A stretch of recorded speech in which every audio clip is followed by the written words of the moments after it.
ये सीबीएसई वाला sample paper है, पहला ये वाला कराऊंगा, उसके बाद और करेंगे सैंपल पेपर। क्लास में करा रहा हूँ, उसका कंप्लीट होने के बाद फिर इसका टेस्ट लिया जाएगा, तो उस हिसाब से और अच्छे से पढ़ें। इंजीनियरिंग को भी कंप्लीट करी हमने, इंडियन इकोनॉमिक्स से स्टार्ट कर रहा हूँ।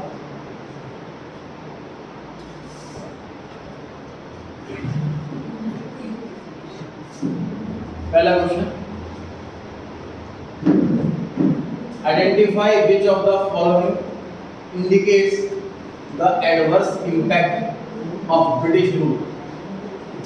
तो ब्रिटिश गवर्नमेंट के इन चार में से तीन तो पॉजिटिव इम्पैक्ट रहे हैं इंडिया में, एक नेगेटिव इम्पैक्ट रहा, वो ढूंढना है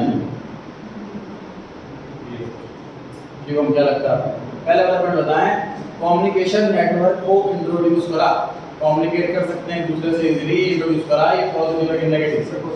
पॉजिटिव इम्पैक्ट है। B option, change in composition of India's foreign trade. Foreign trade में पहले एक्सपोर्ट ज़्यादा करते थे इंडिया की चीज़ें, उसको बंद करवाया और इंपोर्ट ज़्यादा शुरू करवा दिया कि आप जो है महंगी आइटम इंपोर्ट करो, सस्ती आइटम एक्सपोर्ट करो, ऐसा कर दिया। तो फॉरेन ट्रेड का जो कंपोजिशन है, इंपोर्ट एक्सपोर्ट की जो रेशियो है, वो बदल दे। तो क्या लगता है, पॉजिटिव है कि नेगेटिव? नेगेटिव एडवर्स इम्पैक्ट है, बी ऑप्शन आंसर हो गया। C option, introduction of modern administrative system in India. तो मॉडर्न जो एडमिनिस्ट्रेट करने से मतलब पहले राजा वाला रूल था, एक एरिया में राजा बन गया, वही अपने रूल चला रहा है, अपनी मर्जी चला रहा है, चाहे सही हो चाहे गलत हो, उसी की चलेगी। तो एक एडमिनिस्ट्रेशन प्रॉपर सिस्टम रखा, कानून बनाया और उसके हिसाब से, लॉ के हिसाब से सब चलेंगे, अपनी किसी की नहीं चलेगी, सिस्टम प्रोड्यूस करा। तो क्या लगता है, सही है गलत? पॉजिटिव फैक्टर नहीं तो सही हुआ। इंट्रोडक्शन ऑफ रेलवे सिस्टम नहीं था, उसको इंट्रोड्यूस करा, सबसे ज़्यादा हमें ट्रांसपोर्ट करने के लिए, सामान शिफ्ट करने के लिए आसानी हो गई। तो ये पॉजिटिव रहा कि नेगेटिव? Positive factor. बी के अलावा बाकी तीनों पॉजिटिव दे रखा है, एक नेगेटिव दे रखा है, तो ये आंसर है। बाकी ऑप्शन की ज़्यादा डिटेल में पढ़ाए हैं मैंने, तो उसका सेम क्वेश्चन आ रहा है, इसमें पॉजिटिव इम्पैक्ट मांगा हो, तो बाकी तीन नेगेटिव दे रखे, एक पॉजिटिव दे रखा हो, पॉजिटिव भी हमने इसलिए आने। Second question, dash committee was set up for development and promotion of sports industry. तो पहला ऑप्शन है कार्बन इंडस्ट्री, ये कमेटी डेवलप करी गई थी। जो स्मॉल एंटरप्रेन्योर्स हैं, छोटे बिजनेसमैन हैं जो नहीं सेटअप कर पाते अपना बिजनेस, कैपिटल की दिक्कत रहती है, बड़े कंप्यूटर से फाइट कैसे करें उसकी दिक्कत रहती है, एडवर्टाइजमेंट नहीं कर सकते उसकी दिक्कत रहती है, उसके लिए बनाई गई थी इनकी प्रमोशन के लिए कि इनको हम कोलेटरल फ्री लोन दे पाएँ, इंटरेस्ट फ्री लोन दे पाएँ। रिसर्च क्वेश्चन हुआ था उसके अंदर। First industrial policy resolution of independent India was announced in the year 1948। Data है थोड़ा बहुत आपको लर्निंग करना ही होगा। फर्स्ट इंडस्ट्रियल पॉलिसी 1948 में अनाउंस हुई थी। क्वेश्चन नंबर 20, ये ऐप पर मैंने डाल दिया है, सैंपल पर मैं करा रहा हूँ, सैंपल पर 1 नाम के, सैंपल 1 के नाम से SE1 मैंने नोट्स में डाल दिया है ऐप पर, और इसका सॉल्यूशन भी डाल दिया है रिवाइज करने के लिए, तैयार करने के लिए टेस्ट के, जिसमें मिल जाएगा उसके बाद टेस्ट हो जाएगा। 20 क्वेश्चन पढ़ रहे हैं, dash and dash are the reasons for the slow down of the Pakistan economy since independence. Independence के बाद से पाकिस्तान की इकोनॉमी स्लो हो गई, कम हो गई, डाउन हो गई, नेगेटिव हो गई, उसकी इन चार में से क्या वजह है? तो मतलब 2 वजह तो ऐसे मिलेंगी हमें जो कंट्री को नेगेटिव लेके जाएगी, नुकसान करेगी, और 2 ऐसी वजह होंगी जो ऊपर लेके जाएंगी। तो जो ऊपर लेके जाएंगी वो आंसर नहीं, जो नीचे लेके जाएंगी वो आंसर है। समझ आ रही है? स्लो डाउन की वजह तो नीचे लेके जाए। पहला है कि पॉलिटिकल इंस्टेबिलिटी। तो मैं क्या लगता है आपको, पहला वाला पार्ट है कि नहीं? रीजन है जी, पॉलिटिकली इनस्टेबल मतलब पॉलिटिक्स जो है वहाँ पे स्टेबल नहीं, जैसे प्रॉपर तरीके से जो मिनिस्ट्री का सिस्टम है हर चीज़ का वो बना हुआ हो और रूल्स वगैरह चले उस हिसाब से। जब भी गवर्नमेंट चेंज होती है तो रूल्स नए अपने जो नए गवर्नमेंट आती है अपने रूल्स ले आती है, एक बिजनेसमैन सेटअप करने के लिए कंपनी खोलने से पहले ये भी चीज़ चेक करता है कि कौन सी पार्टी की गवर्नमेंट अभी रूल कर रही है और एक्सपेक्टेड कौन सी पार्टी आने वाली है। ये सारे क्वेश्चन आने के बाद बिजनेस सेटअप करता है। हमने सेटअप कर दिया, नई पार्टी आ गई, उसने मना कर दिया बिजनेस नहीं चलेगा, क्या करेंगे? तो पॉलिटिकली स्टेबल होना चाहिए, कंट्री को ज़्यादा अच्छे से, मतलब बिजनेसमैन तब ज़्यादा अच्छे से काम कर पाएगा तो सेम ही पार्टी जो रहे रूल बार बार चेंज ना। तो ये पहली वजह है। दूसरा सार्थक over dependence on remittances from abroad. ये भी एक कर्जा ले रखा है वर्ल्ड बैंक से, अदर कंट्रीज से, तो उनका प्रेशर रहता है। लोन जब ले लेते हैं तो उनके अकॉर्डिंग काम करना पड़ता है। जैसे मैंने अपने बिजनेस करने के लिए फ्रेंड से लोन ले रखा है, मैं उसको टाइम पर इंटरेस्ट नहीं पे कर रहा, टाइम इंस्टॉलमेंट नहीं पे कर रहा, तो वो बिजनेस पर बैठ करके बोल सकता है तो ये वाला सामान इस रेट पे बेच, उससे मत खरीद, ये वाले आइटम की खरीद, ये वाले आइटम के साथ साथ बेच, मतलब इंटरफेयर कर सकता है। जैसे हमने पढ़ा डिवेंचर चैप्टर के अंदर कि डिवेंचर चैप्टर में ऐसा उनके पास वोटिंग राइट नहीं होता। डिवेंचर होल्डर जो होते हैं वो क्रेडिटर्स होते हैं, पब्लिक से लोन ले रखा है सिंपल, उनके पास कोई वोटिंग राइट नहीं होता। ये पढ़ेंगे हम लॉ सोसाइटी के अंदर कि सर 3 साल तक अगर उनको इंटरेस्ट नहीं दे पाए टाइम पर तो उनके पास वोटिंग राइट भी आ जाता है। पढ़ाया था मैंने प्रेफरेंशियल शेयर की सेम चीज़ है। प्रेफरेंशियल शेयर में प्रेफरेंस में पढ़ाई थी बात शायद डिवेंचर पढ़ाई थी। डिवेंचर होल्डर और प्रेफरेंशियल होल्डर दोनों के पास वोटिंग राइट नहीं होते, तो दोनों के पास ही वोटिंग राइट आ जाते हैं 3 साल तक उनको टाइम पे करना।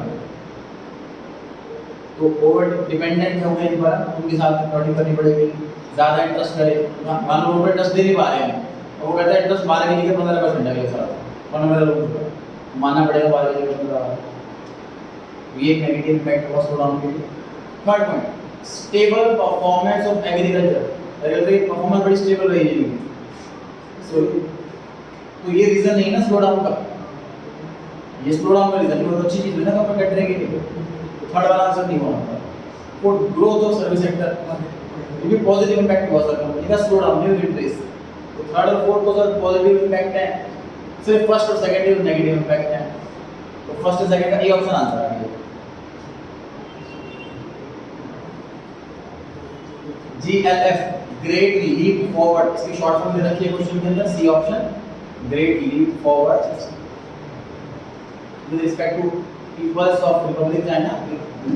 जो चैप्टर में पढ़ा था कि इंडिया एंड नेबर कंट्रीज, उसका चैप्टर में पढ़ा था कि हमारे कंट्री के अंदर कौन सी पॉलिसीज चल रही हैं किस चीज़ के लिए। कभी चाइना की पॉलिसी चली कि पॉपुलेशन कम हो, पॉलिसी ये चली कि घर घर में फैक्ट्री मिल जाए, ये सारी टाइप की पॉलिसीज चाइना ने निकाली थी। ये फुल फॉर्म वाला क्वेश्चन था क्या 21 ध्यान से पढ़ेंगे। Identify which of the following is a source of non institutional credit. समझो क्रेडिट का मतलब उधार, इंस्टीट्यूशनल क्रेडिट का मतलब किसी इंस्टीट्यूट से, किसी रजिस्टर्ड जगह से हमने उधार लिया है, लोन लिया है। अब व्हाट इज नॉन इंस्टीट्यूशनल, जहां से लोन लिया है वो कोई रजिस्टर्ड प्लेस नहीं, प्राइवेट लोन लिया है। ठीक बात है, क्वेश्चन में प्राइवेट लोन का क्वेश्चन है कि रूरल एरिया में प्राइवेट लोन का कौन सा जरिया है, लोगों के पास प्राइवेट लोन आता कहां से। Option number C money lenders, जो मनी लैंड करते हैं, जो तुम्हारे मूवीज में लाला दिखाते हैं, उनका काम ही लोन देना और इंटरेस्ट कमाना होता है। सी ऑप्शन हो गए नॉन इंस्टीट्यूशनल, बाकी सारे के सारे गवर्नमेंट के द्वारा बनाए हुए हैं इंस्टीट्यूशनल। चलिए 22 question number. From the set of the events given in column 1 corresponding effects given in column 2 correct pair। Sir pair यहाँ दे रखे हैं, फर्स्ट में ही, सेकंड में भी, थर्ड में भी, फोर्थ में भी सेम सेम ही है। मतलब आपको मैच का कॉलम नहीं करना है इसमें कि फर्स्ट वाले में बी आएगा, फर्स्ट वाले में डी आएगा, ऐसे नहीं करना। फर्स्ट वाले में ए सही है कि नहीं, सेकंड वाले में बी सही है कि नहीं, थर्ड वाले में सी सही है कि नहीं, फोर्थ वाले में डी सही, चार में से कोई एक सही।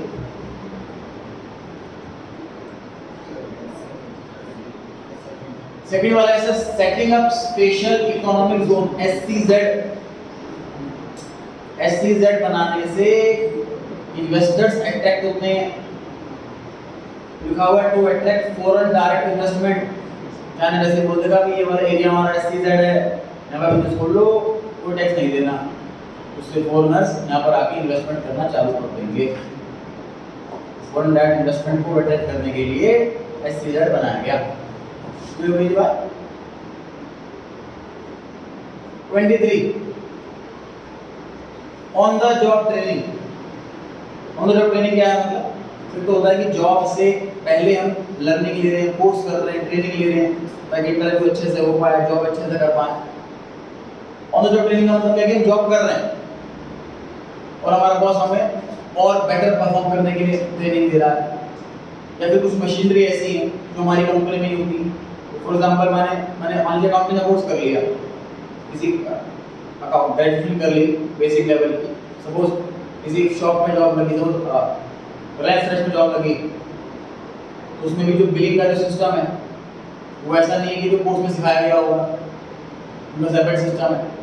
किस तरीके से कम टाइम में वो आइटम आ जाए, उसके लिए ट्रेनिंग दी जाएगी। तो जानिए बात, हमारे किसी की जॉब लगती है बिलिंग काउंटर पे रिलायंस फ्रेश में, उससे पहले ट्रेनिंग दी जाएगी कि हमारी शॉप में बिल इस तरीके से काटना है, इस तरीके से आइटम आएगी, इस पे यहाँ क्लिक करना है, यहाँ क्लिक करना है, तो आगे जाके बिल बनेगा। वो भी पे होगी। ऐसा नहीं कि आपको कोई एक महीना सिखाएंगे सैलरी कुछ नहीं देंगे, फिर एक महीना आओ सीखो फ्री में, उसके बाद सैलरी मिलेगी, ऐसा नहीं होता। सैलरी मिलेगी काम भी सिखाएंगे। ऑन द जॉब ट्रेनिंग होती है। On the job training help to bridge a gap between theoretical and practical concept. Sir bridging the gap एक बहुत ही कॉमन टर्म है। एक ब्रिज का काम ही होता है कि दो एरिया के बीच में गैप भर देना। तो थ्योरेटिकल नॉलेज हम सीख करके आए हैं, प्रैक्टिकली जैसे हमें काम करना है तो गैप भर जाए और हमें प्रैक्टिकल नॉलेज भी हो जाए। वही जैसे सीए कोर्स के अंदर 3 साल की ऑन द जॉब ट्रेनिंग होती है। ऑन द जॉब ट्रेनिंग मतलब हम पढ़ाई भी कर रहे हैं और सीए के पास जाकर के एक्चुअल में काम भी कर रहे हैं। This is on the job training. Theoretical नहीं कि सीए शुरू में हम जा रहे हैं, कोई फिक्स एग्जांपल दे रहे हैं, क्वेश्चन बना रहे हैं कि मान लीजिए ऐसा क्लाइंट है, मान लीजिए इतना टैक्स है तो क्या करेंगे, ऐसा कुछ इमेजिनरी नहीं चल रहा, प्रैक्टिकल चल रही सब कुछ चीज। That is on the job training. तो बताइए स्टेटमेंट सही है, थ्योरेटिकल और प्रैक्टिकल चीज़ों को कंबाइन करके दोनों चीज़ें मिल जाती हैं, उनमें गैप नहीं रहता। Statement 2 on the job trainings update the employees with the latest changes in their work field. ऐसा नहीं कि जब ज्वाइनिंग करते हैं तभी हमें ट्रेनिंग मिलती है। कंपनी में जब जब कोई चेंज आएगा तब तक हमें ट्रेनिंग मिलेगी। और नया सॉफ्टवेयर लेटेस्ट आ गया फिर ट्रेनिंग मिलेगी हमें, तो नया सॉफ्टवेयर आया फिर नई ट्रेनिंग मिलेगी। तो ट्रेनिंग का काम जो है वो मतलब आफ्टर रेगुलर इंटरवल चलता रहेगा, ऐसा नहीं कि वन टाइम ट्रेनिंग में कुछ हो जाएगा। दोनों बातें ट्रू हुई, स्टेटमेंट 1 और 2 दोनों ट्रू हैं, तो ये ऑप्शन नंबर सी आ गया ध्यान से। ठीक है,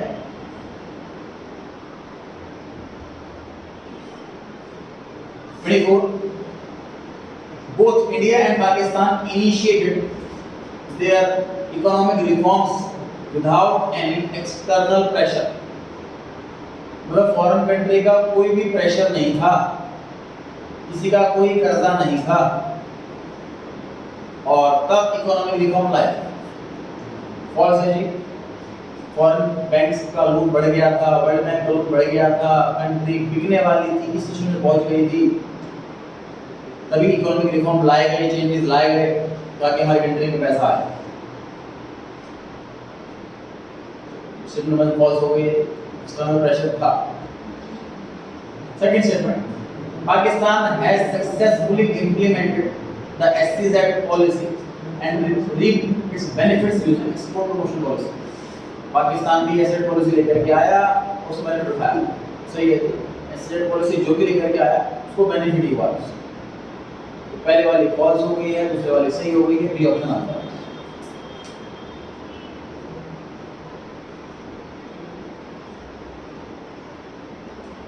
question, dash is not a cause for environmental degradation. Environment को खराब करने के लिए इनमें से कौन सा जिम्मेदार नहीं है? लास्ट वाला ऑप्शन क्या था कि जो ग्रीन कवर है हमारी कंट्री में, जो फॉरेस्ट है, उसे हम काट नहीं कर रहे हैं, तो सही चीज अच्छी चीज है ना। बाकी 3 चीज़ नेगेटिव हुई, तो बाकी 3 चीज़ कवर नहीं है, मतलब डी ऑप्शन कॉज नहीं है, बाकी 3 कॉजेज हैं।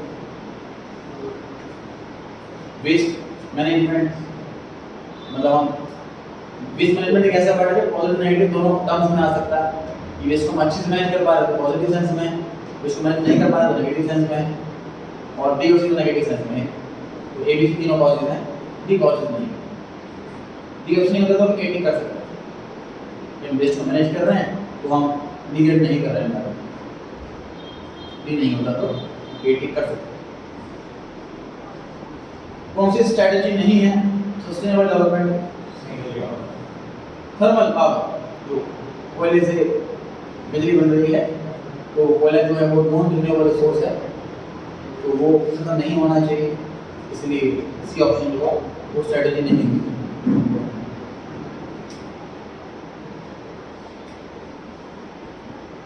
Unemployment and poverty are inseparable twist. तो जो बेरोजगार है वो गरीब भी होगा, और जो बेरोजगार नहीं है वो गरीब कैसे होगा? अनएम्प्लॉयमेंट और पॉवर्टी दोनों साथ वही था, जो अनएम्प्लॉयड है वो पॉवर्टी, और जो पॉवर्टी जहाँ है वो अनएम्प्लॉयमेंट जहाँ है। समझ आ रही थी बात? तो असर्शन सही होगा, assertion is true. Reason: unemployment is the root cause of all socio-economic ills. Sir economic तो कह सकते हैं, सोशियो इकोनॉमिक नहीं कह सकते। सोसाइटी में तो हेल्थ भी है, एजुकेशन भी है, तो कॉजेज बहुत सारे हैं। अनएम्प्लॉयमेंट मेन कॉज नहीं है, इसलिए रीजन जो है वो सही नहीं है, असर्शन सही है।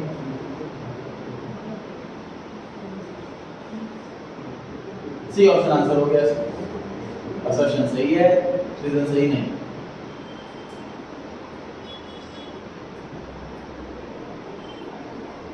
In the late 1970s, China's population growth rate had sharply declined.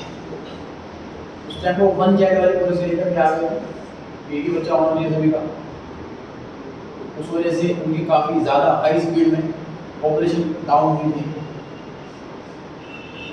China has witnessed an increase in the proportion of elderly people owing to stringent family planning program. मतलब बहुत स्ट्रिक्ट फैमिली प्लानिंग का programme ले आए कि हर एक की family में एक बेबी होना चाहिए।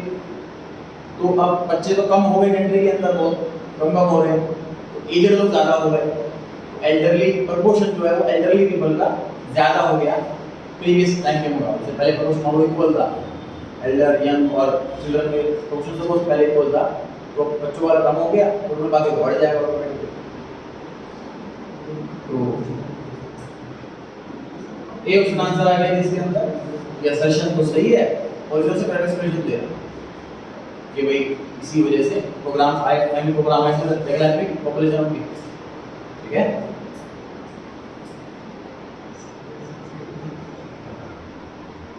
यहाँ तक क्वेश्चन कंप्लीट हुआ है 1 मार्क वाले, ऊपर हेडिंग ले लीजिए सबकी, आगे बढ़ते हैं।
Interpret the given picture on account of current environmental changes. लिखा है जी we are running out of time. Act now before it's too late. तो टॉपिक आया सर सस्टेनेबल डेवलपमेंट से. सस्टेनेबल डेवलपमेंट कि सर लेट हो रहा है और हम ध्यान नहीं दे रहे हैं. हमारे एक्सट्रैक्शन की स्पीड रिन्यूअल से ज़्यादा है, एब्जॉर्प्शन से ज़्यादा है, पोल्यूशन करने की स्पीड एब्जॉर्ब करने से ज़्यादा है, तो फ्यूचर जनरेशन के लिए खतरा है. तो हमें जल्दी इस पर स्टेप उठाने चाहिए, एक्शन लेने चाहिए ताकि फ्यूचर जनरेशन के पास हमारे जितने ही रिसोर्सेज अवेलेबल रहें.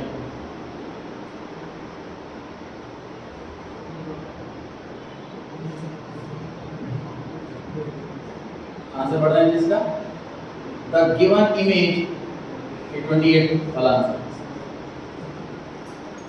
The given image indicates towards the environmental challenge of global warming. Global warming is a gradual increase in the average temperature. On an average temperature पहले हुआ करता था उससे ज़्यादा होता है. तो average temperature increase हो रहा है of Earth's lower atmosphere as a result of increase in greenhouse gases. The statement given, "We are running out of time. Act now before it's too late," represents the urgency of the action. The action हमें urgent में लेने पड़ेंगे. To be taken to control the situation. Various studies have shown that global warming is causing a rise in sea level. पानी का level बढ़ता जा रहा है क्योंकि आइसबर्ग मेल्ट हो रहे हैं. लॉस ऑफ कोस्टल लैंड, जो पानी के पास का जो लैंड होता है, बीच समझ लीजिए, वो वाला कम हो जाएगा. पानी बढ़ेगा तो कम होता जाएगा, गायब होता जाएगा. रिस्क ऑफ फ्लड्स, तो सारी दिक्कतें रहेंगी. तो ग्लोबल वार्मिंग सिस्टम डेवलपमेंट इससे रिलेटेड टॉपिक आया था कि लेट हो रहा है, हमें ध्यान देना उस चीज़ पर, रिसोर्सेज मेंटेन रखने हैं.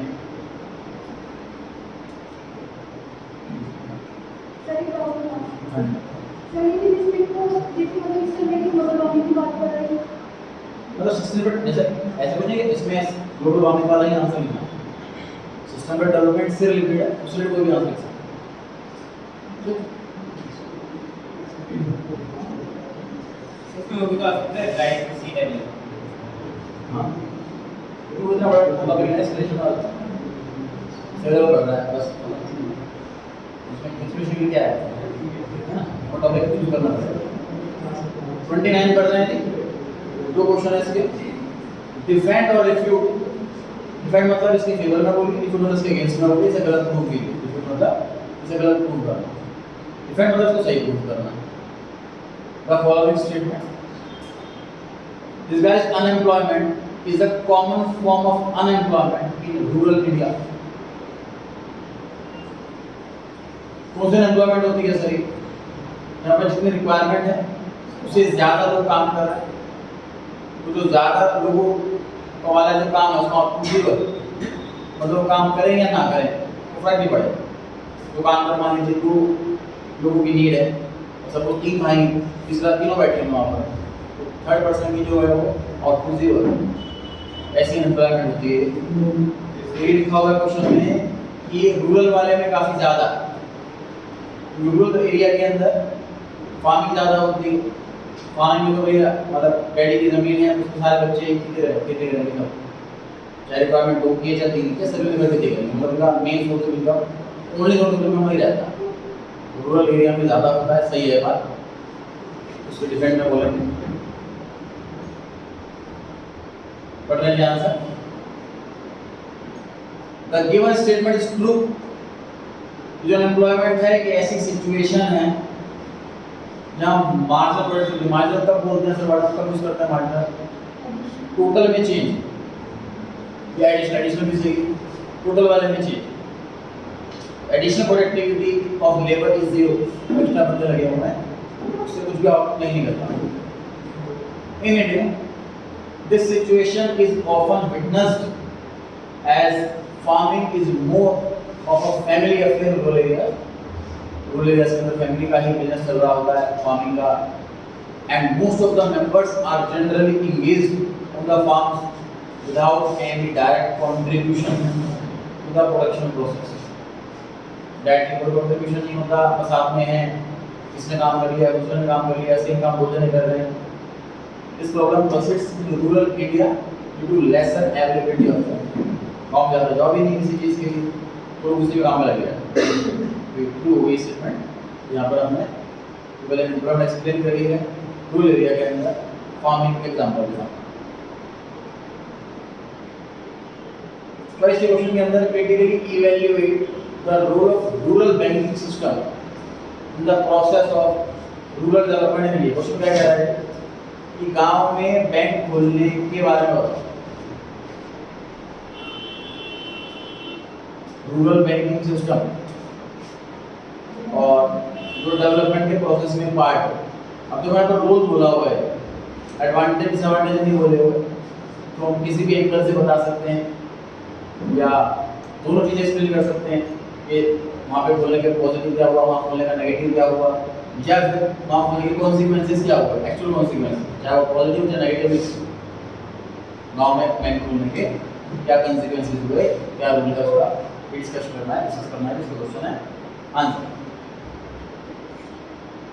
Rapid expansion of banking system had positive effect on rural farm. Definitely sir bank खुलेगा अगर गांव के अंदर तो नुकसान तो होगा नहीं किसी के अंदर से, या तो फायदा होगा या फायदा नहीं होगा, दो ही बातें होंगी, नुकसान तो किसी के अंदर नहीं होगा। तो लिखा हुआ है पॉजिटिव इम्पैक्ट। रैपिड एक्सपेंशन मतलब ज़्यादा ही फास्ट स्पीड से ज़्यादा से ज़्यादा बैंक खुले जा रहे हैं गाँव। फार्मिंग से रिगार्डिंग हो, नॉन फार्मिंग से रिगार्डिंग हो, मतलब इसलिए सिर्फ फार्मर्स के लिए वो बैंक जो फार्मिंग का काम नहीं करते उनके लिए भी है। Income and employment in spite of which the following problems have been faced in the rural banking system. इन्होंने बताया पॉजिटिव इम्पैक्ट है, अब नेगेटिव इम्पैक्ट की बात कर रहे हैं। पहला, the volume of rural credit, ग्रामीण कर्ज in the country is still insufficient in comparison to its demand। जितना किसानों को लोन चाहिए ये वाले बैंक उसके मुकाबले काफी कम लोन दे पा रहे हैं। ये प्रॉब्लम है, इनसफिशिएंट है loan, availability of funds insufficient है। बेसिकली होता क्या है कि गवर्नमेंट के पास टोटल जो पैसा होता है ना, तो गवर्नमेंट एक बजट बनाती है, उसका कुछ नाम से मान लीजिए उसने कैलकुलेट करा 2.3% हम बजट का रूरल एरिया में लगाएंगे, उतना अमाउंट मिल जाएगा वहाँ फिक्स हो गया। अब डिमांड चाहे ज़्यादा की हो चाहे कम की होगी तो पैसा बच जाएगा, वो नेक्स्ट ईयर फिर यूज़ करेंगे किसी और काम में। कम पड़ा तो और पैसा नहीं, तो नहीं कर सकते, परमिशन ऐसे होती है, एक्स्ट्रा नहीं कर सकते, उसको बढ़ा नहीं सकते, बजट लिमिटेड है। फॉर एग्जांपल एडिटिंग सैलरी है, उसमें कैलकुलेशन लगा रखी है, इतना परसेंट काम खर्चा इस काम में, इतना खर्चा इस काम में, और बिल्कुल तो सारा पैसा सैलरी से खर्च हो गई, खाली प्लानिंग में। तो किसी भी काम में एक्स्ट्रा पैसा खर्च कर नहीं सकते, तो फिक्स अमाउंट होगा और पैसा कहाँ से लाएंगे। पैसा इनसफिशिएंट है, एंटायर नीड नहीं हो रही उससे। दूसरा, less attention has been given on the correct requirement of needy small and marginal farmers and the problem of overdue correct continues. दो दिक्कतें बताएंगे। पहला, जो बहुत ही ज़्यादा छोटे लेवल के फार्मर है तो बड़े लेवल के तो हमारे काफ़ी सारी ज़मीन है, ठीक ठाक पैसे वाले हैं, वो आराम से इजीली बैंक से डील भी कर लेते हैं या कोई भी रख लेते हैं, अपना अकाउंट भी रख लेते हैं डील करने के लिए, उनको इजीली लोन मिल जाता है। तो बहुत ही छोटे फार्मर हैं, उनको लोन मिलने में दिक्कत आती है, उनका सिक्योरिटी के लिए कुछ भी नहीं है, डॉक्यूमेंटेशन पूरी नहीं है उनकी, उनको क्रेडिबिलिटी नहीं है, उनको ज़्यादा दिक्कत आती है लोन मिलने में। एक पॉइंट तो ये बता रखा है। अगला पॉइंट क्या बता रखा है इसी के अंदर, ओवरड्यू का मतलब ईएमआई पे नहीं करी है, उसे बोलते हैं ओवरड्यू। तो गांव में किसानों को लोन दिया, उन्होंने वो पैसा खेती में लगा दिया, अब खेती में नहीं काम हो पाया, खराब हो गई खेती या कुछ भी नुकसान हो गया, माल नहीं बिका उनका, खराब हो गया, तो ईएमआई चुका नहीं पा रहे हैं, तो उसे बोलते हैं ओवरड्यू। जब इलेक्शन वगैरह होते हैं तो पॉलिटिशियन ये वाला एजेंडा तो रखते हैं कि किसानों के सारे लोन माफ कर दें, तो ये वाला ओवरड्यू की बात हो रही है यहाँ पर। Overdue in agriculture, right, agriculture के गाड़ी चलाने में उधार दिया, लोन दिया, तो क्रेडिट में उधार होकर लोन दिया, ये कंटिन्यू हुआ है, प्रॉब्लम वो कंटिन्यू अभी भी चल रही है। उसको दो लिख दिया, 3 पॉइंट बात कर सकते हैं। फर्स्ट पॉइंट है, सेकंड पॉइंट लेसन टेंशन वाला पॉइंट अलग और ओवरड्यू वाला पॉइंट अलग, 3 पॉइंट अलग से बन सकते हैं। पढ़ने जाके compare and analyze the following information relating to import and export of 3 neighboring nations। Information दे रखी है इंपोर्ट की और एक्सपोर्ट की। यहाँ पर एक्सपोर्ट फ्रॉम इंडिया, इंडिया से एक्सपोर्ट हो रहा, पहले इंडिया से पाकिस्तान में एक्सपोर्ट होता था इतना, अब हो रहा है इतना, ज़्यादा एक्सपोर्ट हो रहा है, अच्छी बात है। एनुअल ग्रोथ रेट इसमें 3% बढ़ रहा है, मतलब हर साल लगभग हम 3.7% और एक्स्ट्रा माल एक्सपोर्ट कर रहे हैं, हमारा एक्सपोर्ट बढ़ रहा है इस हिसाब से। इंडिया वाले चाइना में एक्सपोर्ट कर रहे हैं, पहले इतना एक्सपोर्ट करते थे 25,000 और अब 1.25 लाख के आसपास एक्सपोर्ट करते हैं, बढ़ रहा है, इसकी स्पीड 2.6% के आसपास है। अब आ जाते हैं इंपोर्ट टू इंडिया। अब इंडिया में इंपोर्ट हो रहा है पाकिस्तान से, मतलब पाकिस्तान का एक्सपोर्ट हो गया है ना, ये पहले 427 था, अब 3476 है, कंपैरेटिवली कम है इंडिया के मुकाबले, तो बहुत अच्छी चीज़ है, लेकिन ग्रोथ रेट तो ज़्यादा है, मतलब हम जिस रेट से अपना एक्सपोर्ट बढ़ा रहे हैं उससे ज़्यादा रेट से हम अपना इंपोर्ट बढ़ा रहे हैं। नेगेटिव हमारे लिए, पॉजिटिव हो पाकिस्तान के लिए। चाइना पे बात करें तो पहले इंपोर्ट इतना करता था, इंपोर्ट इतना कर रहा है, तो इंपोर्ट बहुत ज़्यादा कर रहा है सब चाइना से, 10.3 हो, मतलब हम एक्सपोर्ट कर रहे हैं चाइना को 2.6 की स्पीड से ज़्यादा से ज़्यादा, लेकिन इंपोर्ट कर रहे हैं 10.3, ज़्यादा से ज़्यादा इंपोर्ट ज़्यादा है, इंपोर्ट ज़्यादा हो रहा है, एक्सपोर्ट कम हो रहा है, तो ये भी चाइना के लिए पॉजिटिव हुआ, इंडिया के लिए नेगेटिव।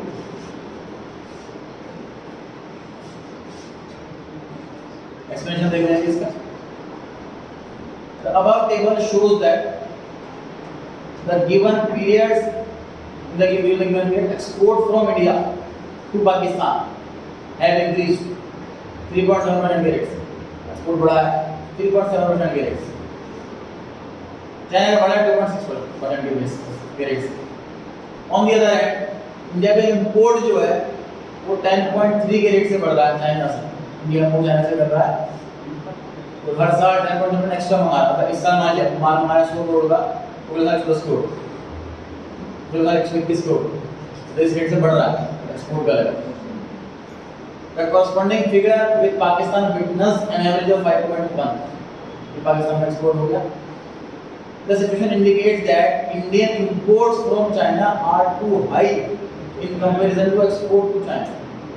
इंपोर्ट ज़्यादा हो रहा है चाइना से, एक्सपोर्ट कम हो रहा है, तो ये चीज़ क्लियर हमारे कैसे। This shows that Indian economy was over dependent on Chinese goods.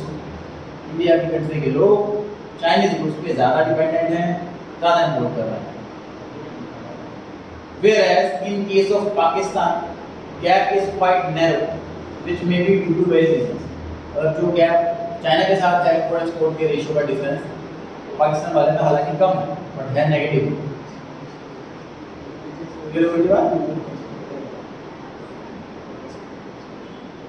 Example हो गया मारुति कंपनी का और इंडियन ऑयल कंपनी हो गई,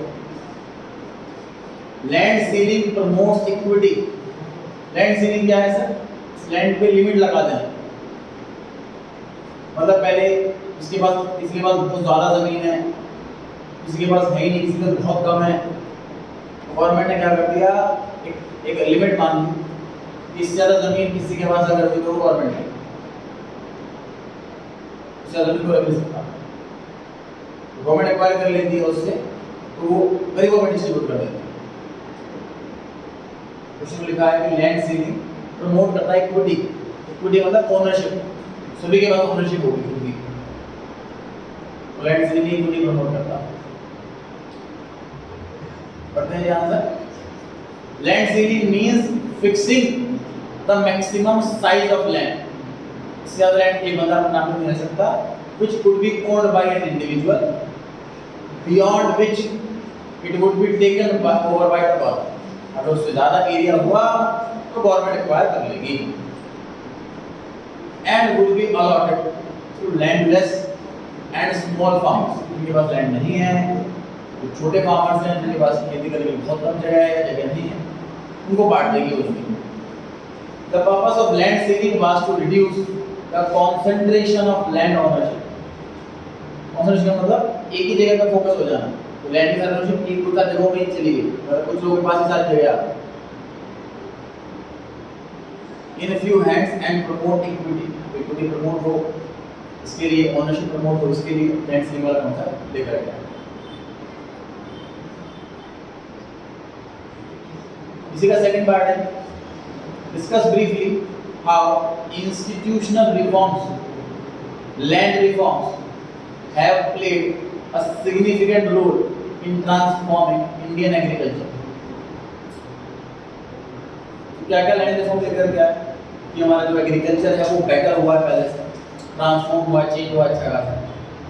एग्जाम्पल तो इसका लैंड सीलिंग है जो हमने पढ़ा है ये वीडियो का, एग्जाम्पल का ये लैंड सीलिंग पूरा क्या सिस्टम है, जमींदारी सिस्टम हटा देना, जमींदार जो है वो उसमें ज़्यादा काम करवाते हैं, फिक्स अमाउंट ले लेते हैं, क्या काम हो या ना हो पैसा हमें देना पड़ेगा, तो वहाँ दिक्कत आती है किसानों को।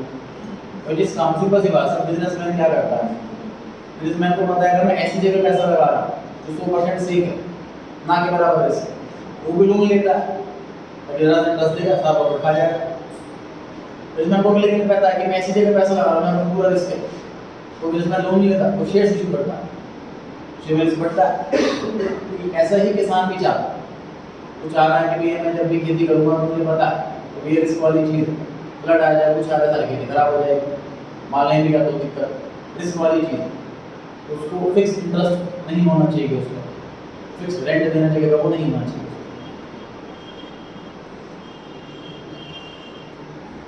After independence, the government of India took several institutional reforms, या फिर land reforms भी कह सकते हैं, to ensure transformation of Indian agriculture. Transform कैसे करना है सर? पहला लैंड सीलिंग, इसमें हमने इंश्योर कर दिया कि रिड्यूस होगा कॉन्सेंट्रेशन ऑफ लैंड। कॉन्सेंट्रेशन मतलब कुछ ही जगह पर कुछ ही हैंड्स में सारे ओनरशिप खत्म होगा, और ओनरशिप फ्यू हैंड्स में जो है इच खत्म होगा। Abolition of zamindari system, focus on elimination of farmers exploitation and promotion of agricultural growth. Exploit करते हैं जमींदार, वो खत्म होगा, एग्रीकल्चर ग्रो करेगा। These reforms have led to stability of farming as an occupation and productivity। मतलब हम हमारे ऑक्यूपेशन काम धंधा बन जाएगा, फार्मिंग से जितना हमें जगह मिल जाएगी, और इक्विटी मतलब ओनरशिप सभी की होगी।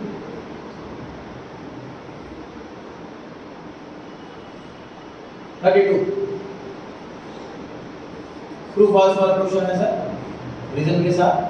ह्यूमन कैपिटल और ह्यूमन डेवलपमेंट ये दोनों सेम चीज है।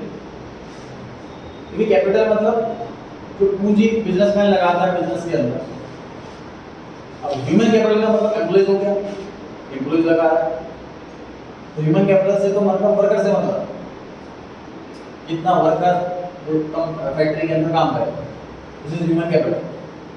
ह्यूमन डेवलपमेंट, ह्यूमन बीइंग्स की डेवलपमेंट करना ओवरऑल, हेल्थ वाइज भी, अर्निंग वाइज भी, ह्यूमन डेवलपमेंट, तो दोनों सेम थिंग नहीं है।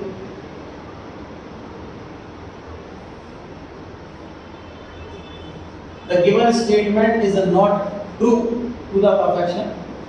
These two may sound similar. Human capital development seems alike, but are not exactly same. Human capital considers education and health as a means to increase the labor productivity. यहाँ पर focus जो है वो सिर्फ labour productivity का मतलब हमारे labour की क्वालिटी बढ़े, क्वांटिटी बढ़े, लेबर ज़्यादा काम करके दिखाए, उसके रिगार्डिंग खर्चा करना है। Human development is based on the idea that education and health are integral to human well-being, overall development of human being, health-wise, education-wise, living standard-wise.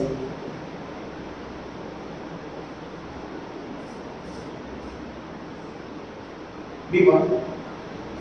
India has a poor stock of technical manpower. मतलब ये point कह रहा है कि India के engineers बेकार हैं। पूरा के फॉल्स है। इंडिया के इंजीनियर्स इतने एक्सपर्ट हैं कि फॉरेन में इंडियन इंजीनियर्स ही काम कर रहे हैं। ठीक बात है।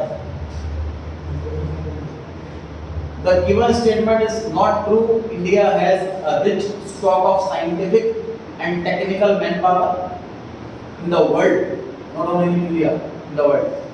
Also, India has taken a number of steps to improve its qualitatively and ensure that they are optimally utilized.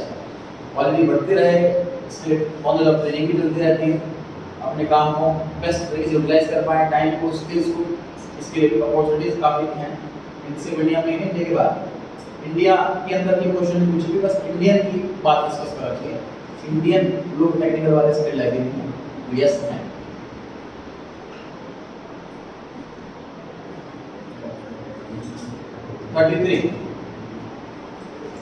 Define agricultural marketing. Agricultural marketing क्या है सर? जो हमने एग्रीकल्चर का प्रोड्यूस बना दिया, अब उसे कस्टमर तक पहुंचाने के लिए जितना रहता है जो हमें काम करने पड़े, उसका मार्केटिंग का पार्ट। एग्रीकल्चर गुड्स को बेचना कस्टमर तक, तो मार्केटिंग मतलब कि कस्टमर को बेचना। एग्रीकल्चर मार्केटिंग एग्रीकल्चर का आउटपुट है। Agricultural marketing is a process that involves the assembly, storage, process, transportation, packing, grading, distribution.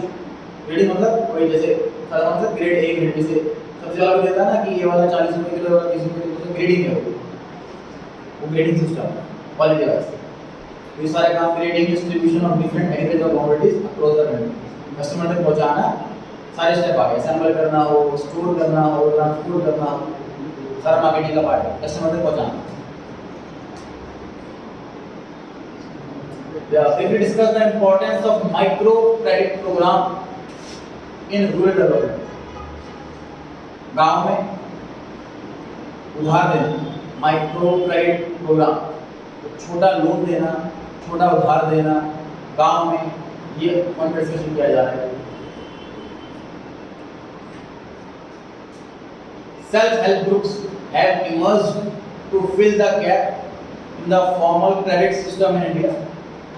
मतलब फॉर्मल क्रेडिट सिस्टम मतलब बैंकिंग सिस्टम हो गया, तो फॉर्मल तरीके से उधार देगा, सब कुछ क्रेडिबिलिटी सब कुछ चेक करके, मॉर्गेज क्या करा है, क्रेडिट क्या दिया, वो सब चेक करके उसकी और उसकी जो लेकिन जो अवेलेबल है और जो रिक्वायरमेंट उसके बीच में गैप है, अवेलेबल मान लीजिए 500 है और रिक्वायरमेंट 800 है, तो 300 का जो गैप है उसे फिल करने के लिए self help group as its delivery mechanism has not proven inadequate but also not full integrated into overall rural system। मतलब क्या रखा है, क्या बात कर रहे हैं बैंकिंग सिस्टम में, जो बैंकिंग सिस्टम है उसकी बढ़ाई की जा रही है यहाँ पर, ये वो तो इनएडिक्वेट है, सफिशिएंट नहीं, कम है जितना रिक्वायरमेंट है उससे। दूसरा, ओवरऑल सारा डेवलपमेंट में वो हर चीज़ के लिए लोन नहीं दे रहा, हर पार्ट के लिए लोन नहीं दे रहा, हर काम के लिए लोन नहीं दे रहा। फॉर एग्जाम्पल एग्रीकल्चर वाले को मिल रहा है, ठेले वाले को नहीं मिल रहा, उसको भी चाहिए। It came up as the microfinance program. Focus of this is on those rural people, small and marginal farmers, agriculture हो चाहे non agriculture वाले लेबर हो, who do not have sustainable access to banking system। छोटा credit का system, उधार का system start करा, जो कम बिना सिक्योरिटी के, बिना इंटरेस्ट के या फिर कम इंटरेस्ट में मिल जाएगा, जिन लोगों को फॉर्मल बैंकिंग सिस्टम से लोन नहीं मिल पा, लोन पास नहीं होता। वो यहाँ पर आकर लोन ले सकते हैं।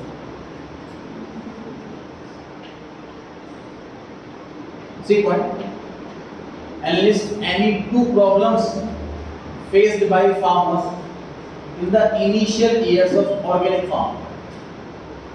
केमिकल्स से नहीं कर रहे, सर ऑर्गेनिक तरीकों से कर रहे हैं, तो क्या दिक्कतें आएंगी? एक दिक्कत तो सर ये आएगी कि सर जो सेटअप कॉस्ट महंगी हो गई। दिक्कत क्या है कि सर की जो ऑर्गेनिक आइटम होती है उसकी शॉर्ट शेल्फ लाइफ होती है, मतलब जल्दी खराब हो जाएगा यूज नहीं किया। केमिकल्स वगैरह की एक्सपायरी डेट लंबी होती है, वो खराब जल्दी नहीं होगा। तो एक प्रॉब्लम एक और आ गई ऑर्गेनिक वाला। पहले प्रॉब्लम है जी inadequate infrastructure and marketing. Organic के सिस्टम सेटअप करने के लिए जो सिस्टम हमें चाहिए वो नहीं है अवेलेबल। मार्केटिंग मतलब उसका गुड्स अवेलेबल नहीं होता, ऑर्गेनिक चीज अवेलेबल नहीं है हमारे पास। दूसरा, compared to conventional farm products, organic products have more shorter shelf life. थोड़ी लाइफ होती है तो खराब जल्दी हो जाएगा, तो नुकसान होगा फार्मर को। ये दिक्कतें झेलनी पड़ती हैं फार्मर्स को ऑर्गेनिक फार्म। चॉइस वाले में पहला question, India has failed to implement the recommendation of education commission of 1964-66, give valid arguments in support. Education commission sir वो गाइडलाइंस इशू करता है कि आप लगभग इतना % पैसा एजुकेशन में खर्च करो अपने बजट का, तो एजुकेशन इंप्रूव होगी। सर इंडिया में गवर्नमेंट स्कूल्स में बात करें स्पेशल तो टीचर्स की कमी है। 80-90 स्टूडेंट्स पर एक टीचर है, जबकि प्रिस्क्राइब्ड जो रेशियो है वो 30:1, तो 30 स्टूडेंट्स पे एक टीचर होना चाहिए, तो प्रैक्टिकली 80:1 गवर्नमेंट स्कूल। तो ऐसा क्यों हो रहा है जबकि जॉब करने वाले टीचर्स भी रेडी हैं? अनएम्प्लॉयड टीचर्स हैं जिनको जॉब नहीं मिल रही, जॉब चाहते हैं वो करना, और गवर्नमेंट स्कूल में टीचर की रिक्वायरमेंट भी है। तो जॉब देने में दिक्कत क्या है?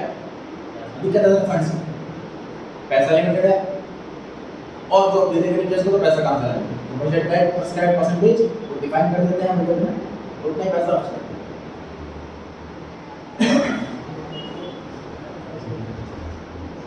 आंसर पढ़ना चाहिए ए पार्ट वाला।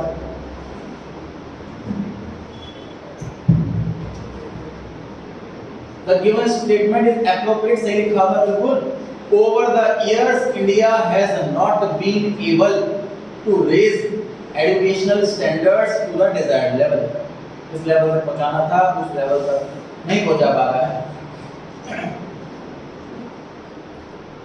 जो केजरीवाल खोल रहे हैं स्कूल ऑफ एक्सीलेंस, तो वो रिप्रेजेंट ये किया जा रहा है कि वो टॉप मोस्ट स्कूल है, फैसिलिटी टॉप मोस्ट है, तो वहाँ उन्होंने दिल्ली स्टेट का बजट में से पैसा लिया है उस काम के लिए। रिजल्ट बेटर करने का तो उन्होंने सिर्फ एक दिन निकाल रखी है कि वो गवर्नमेंट स्कूल में जाते हैं, तो वहाँ के जो टॉपर्स बच्चे होते हैं उनको ले जाते हैं अपना स्कूल। उस स्कूल ऑफ एक्सीलेंस के अंदर सारे ही टॉपर्स पढ़ रहे हैं, इसलिए उसका रिजल्ट बेटर है। इसलिए मतलब पॉलिटिक्स है कि अपने खुले हुए स्कूल का नाम ज़्यादा होना चाहिए, तो मैं ये ट्रिक लगाई कि हमारे बच्चे को बोलना कोई बात, अपना रिजल्ट बेटर हो गया। Education Commission of 1964-66 had recommended that at least 6% of the GDP should be spent on education. तो GDP का कम से कम 6% पोर्शन वो एजुकेशन का खर्च होना चाहिए, so as to make a noticeable rate of growth. So 2-3% बढ़ा तो noticeable growth नहीं है, 10-15% बढ़ा तो noticeable growth। तो अगर ऐसा growth चाहिए जो notice हो तो आपको अमाउंट बढ़ाना पड़ेगा। However, current expenditure level has been quite inadequate, कम है। Thus, necessary steps must be taken by the government in this direction.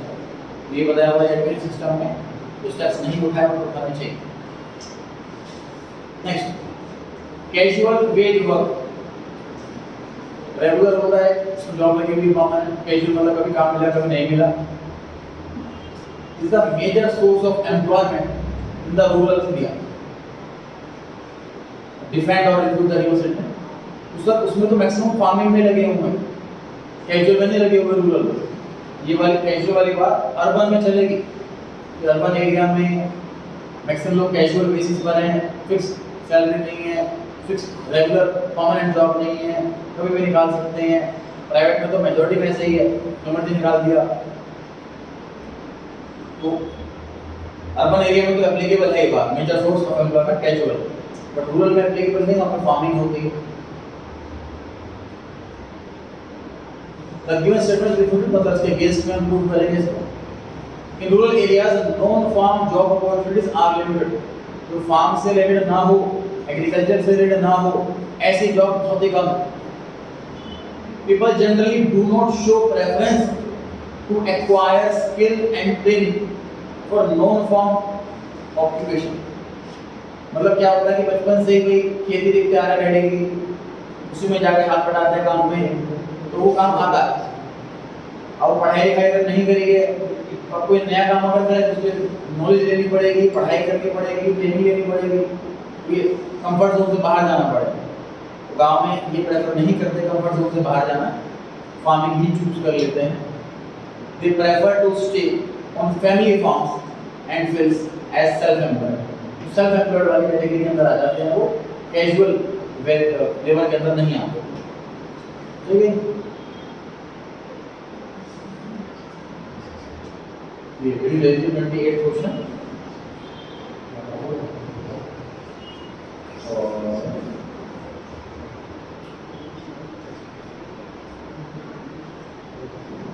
Clear answer.